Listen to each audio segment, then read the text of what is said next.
আজকের ভিডিওতে আমরা জানব বিসলল 2.5 mg ট্যাবলেট সম্পর্কে। বিসলল 2.5 mg ট্যাবলেটের মূল উপাদান হল বিসোপ্রোলোল, ফিউমারেট 2.5 mg। বিসলল কী কাজে ব্যবহার করা হয়, কিভাবে কাজ করে, এর পার্শ্ব প্রতিক্রিয়া কী কী এবং কোন বিষয়ে সতর্ক থাকতে হবে তা নিয়ে বিস্তারিত সহজভাবে আলোচনা করব।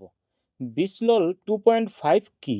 বিসলল 2.5 হলো বিসোপ্রোলোল গ্রুপের একটি ওষুধ, যা বেটা ব্লকার গ্রুপের একটি প্রেসক্রিপশন ওষুধ।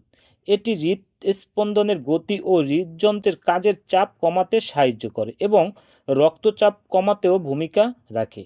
কি কি রোগ হলে ব্যবহার করা হয়? উচ্চ রক্তচাপ, অ্যানজাইনা বা হৃদযন্ত্রজনিত বুকে ব্যথা, কিছু ক্ষেত্রে হার্ট ফেলিওর, কিছু হৃদযন্ত্রের সমস্যায় হৃদস্পন্দন নিয়ন্ত্রণে কাজ করে থাকে।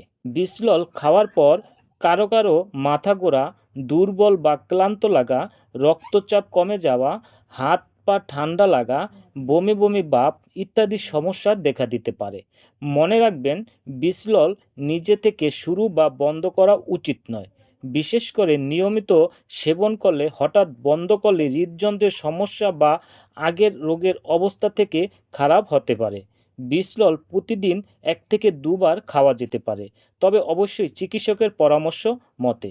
তবে যাদের হাঁপানি, খুব কম রক্তচাপ, ডায়াবেটিক্স, কিডনির সমস্যা ও হৃদস্পন্দন কম, তারা চিকিৎসকের পরামর্শ ছাড়া বিসলল খাবেন না।